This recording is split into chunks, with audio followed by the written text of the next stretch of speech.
নমস্কার সবাইকে, প্রতিমা veg cooking সবাইকে স্বাগতম। আজ আমি তোমাদের সাথে মকটেল রেসিপি শেয়ার করব।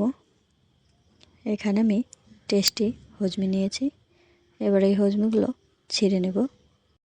এই হজমির পরিমাণটা একটু বেশি লাগবে। এখানে আমি 2 প্যাকেট নিয়েছি। একটা ছিঁড়ে দেখালাম। এবার দেখো সবগুলো ছিঁড়ে নিয়েছি। এবার এগুলো গুঁড়া করে নেব কাঠের হাম্বল দিস্তায়।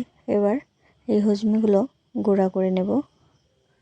ধীরে ধীরে গুঁড়া করে নিতে হবে। গুঁড়া করে নেওয়া হয়ে গেছে। এখানে আমি একটা গ্লাস নিয়েছি। এবার এই গ্লাসে দিয়ে দেব লেবু। লেবুগুলো আমি পাতলা পাতলা করে কেটে নিয়েছি। এবার দেস্তা দিয়ে থেতো করে নেব। খুব বেশি থেতো করার দরকার নেই, হালকা একটু থেতো করে নিলেই হয়ে যাবে। এবার দিয়ে দেব টেস্টি হজমির গুঁড়া।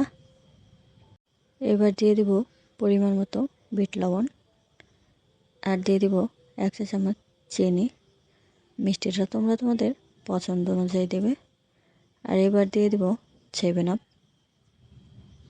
7 আপের মুখটা খুলে এবার ধীরে ধীরে ঢেলে দিতে হবে। একবারেই সবটুকু দেওয়া যাবে না, তাহলে উতলে পড়ে যাবে।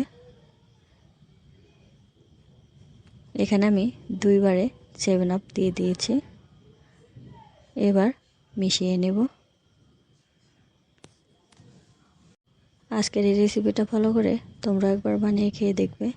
আশা করি খুবই ভালো লাগবে। আজকের এই রেসিপিটা তোমাদের কেমন লাগলো অবশ্যই কমেন্ট করে জানাবে।